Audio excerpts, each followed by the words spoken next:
Selamat malam, salam pramuka.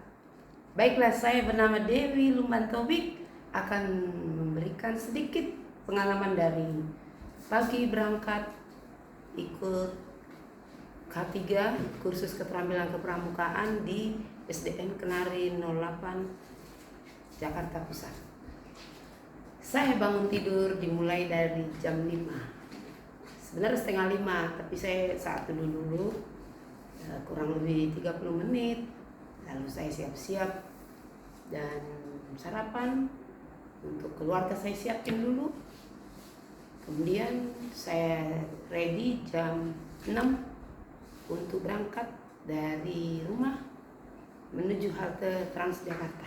Rencananya mau naik Transjakarta karena rutenya agak mudah. Kemudian saya diantar jalan kaki ke halte. Dari rumah itu kira-kira cuaca suhunya 27 derajat, lumayan sejuk.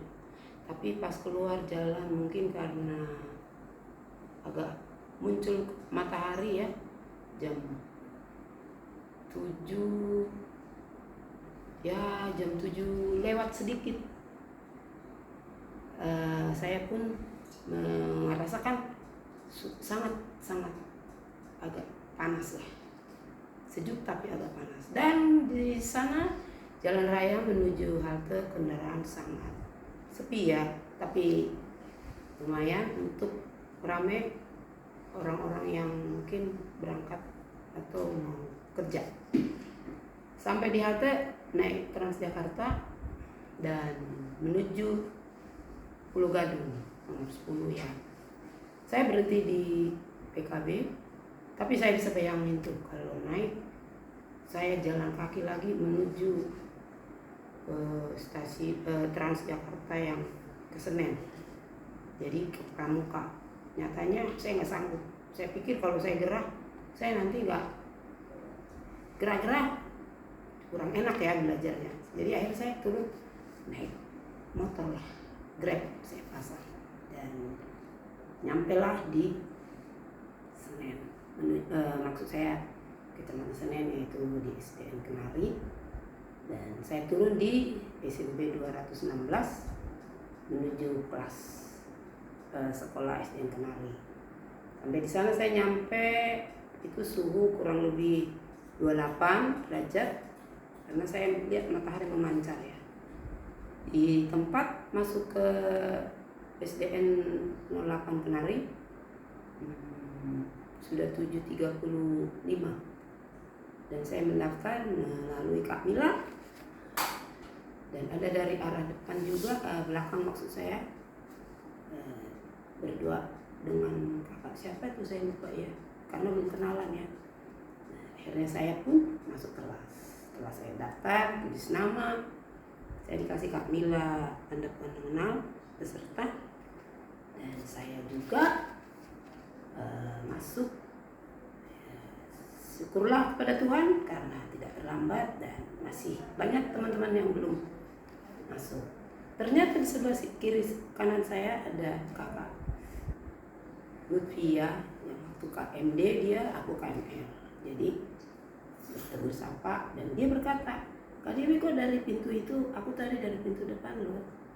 Saya langsung sadar kalau itu ternyata harus dari pintu depan, ada pintu masuk, ada pintu keluar, belajar lagi. Nah, lanjut lagi, saya ikut dengan teman-teman di sana berkumpul dan kenalan.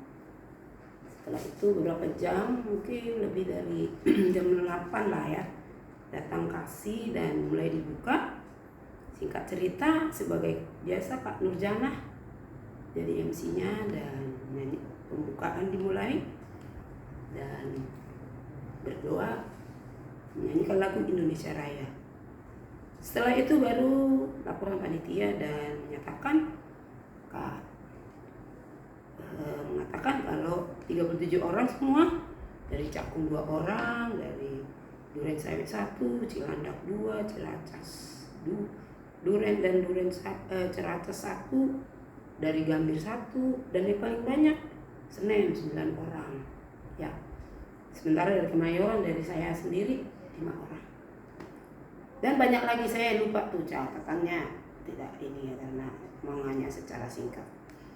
Kemudian masuk inti dalam acara pembukaan itu ada kata sambutan dari kakak panitia, ketua panitianya, dan setelah laporan maksud saya dari kakak kepala sekolah lah itu di situ ya 08, yaitu Pak Abdullah, jadi sebagai tuan rumah peserta. Kemudian dari kata sambutan itu menyatakan bahwa welcome, siapapun kegiatan yang ada di sekolah tersebut boleh, tapi tentu akan menjaga fasilitas dan jangan lupa buang sampah di tempatnya.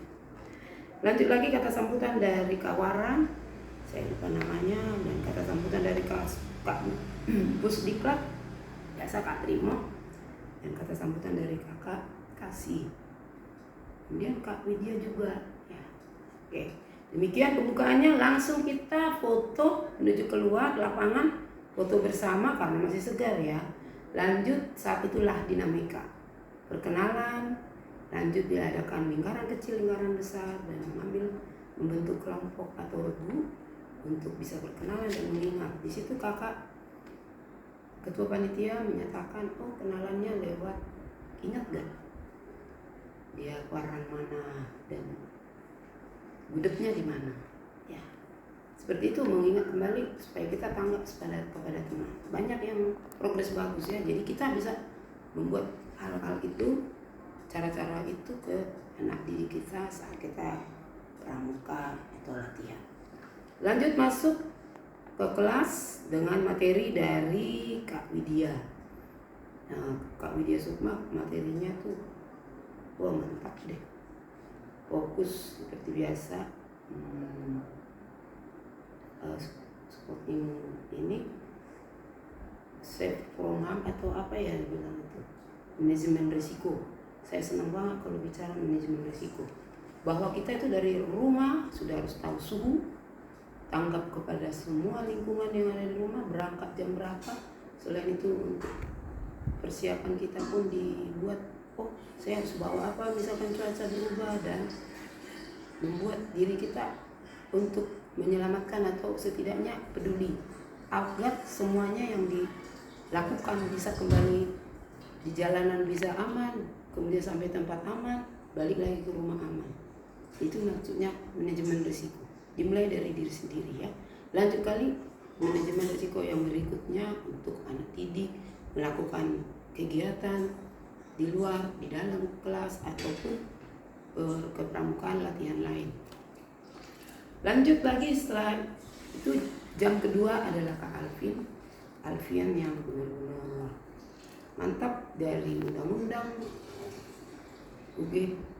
undang-undang GD dan ART, ADRT, dan membuat kalau lagu bisa menjadi lagu pramuka yang dibunyikan atau diperdengarkan kepada audiens peserta didik.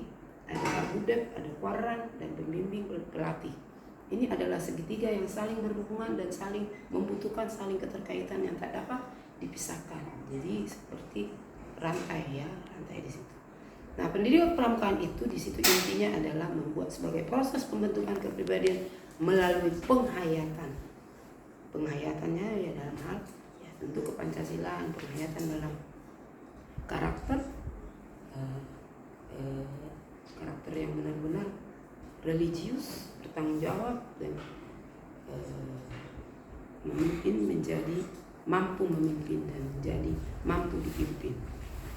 Kemudian pedoman pramuka juga ada rangkaian SKU ya, dan bukan diuji SKU itu perlu digarisbawahi.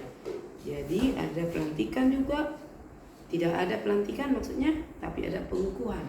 Karena pelantikan perlu digarisbawahi bahwa itu untuk periode, sedangkan pengukuhan selamanya. Itu bedanya ya. Kegiatan kepramukaan itu juga melakukan atau membangun sebagai kemampuan, jadi banyak kemampuan yang ingin dicapai, mencapai tujuan. Jadi tidak boleh lepas dari prinsip dasarnya, yaitu sesuai dengan metode kepramukaan, kehadiran orang dewasa adalah hal yang paling utama. Jadi pengembangannya ada 5. Pengembangan lewat motorik atau gerak saat anak mulai berjalan misalnya, emosional juga, yaitu emosional mengenal di mana di rumah itu siapa keluarga yang bisa yang sering sama anak itu, atau misalnya dengan orang tua, dengan kakak, dengan adik, dan ada di situ pengembangan sosial dan spiritual. Itu adalah 5 pengembangan yang saya dapat dari Kak Alfian. Masih banyak lagi dasar-dasar kegiatan kepramukaan. Ada prinsip dasar, metode kepramukaan, sifat kegiatannya, artinya yang sehat ya, dan bisa menolong. Kemudian unsur kegiatan dan area pengembangan personal. Jadi kegiatan pramukaan itu mencakup 5. Ada prinsipnya, itu maksudnya. Ada unsurnya, ada metodenya. Ya, metodenya tentu yang menyenangkan. Setelah itu kami pun break makan siang. Setelah itu ada yang sholat ya. Tentu ada yang saling kenalan lagi.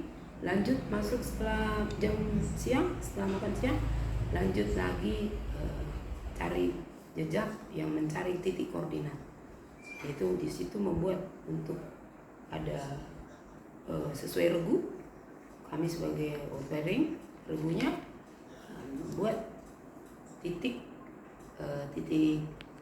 koordinat yang dari sekolah tempat kita SDN Kenari 08 menuju Taman Proklamasi. Ya, Taman Proklamasi itu ada misalnya ada darurat bencana, membuat titik koordinat dan memperhitungkan berapa kecepatan ke sana berjalan, kemudian balik dari titik koordinat berikutnya, yaitu misalnya tempat pengungsian, tempat MCK-nya, dan kemudian tempat logistiknya, seperti itu di tempat pengungsian itu. Nanti besok kami akan presentasikan sesuai gambar dan sesuai narasinya. Itu tugas kami. Nah, sekarang ini tugas dari Kak Widya untuk mempresentasikan dari awal sampai selesai. Jadi setelah dipresentasikan diskusi tadi untuk mempresentasikan besok, hasil kami berjalan, kami pun selesai berdoa dan pulang ke rumah masing-masing. Seperti biasa, saya naik Transjakarta menuju Senen, dari Senen menuju Kelapa Gading. Oke, demikian dari saya. Semoga bermanfaat. Terima kasih. Salam Pramuka.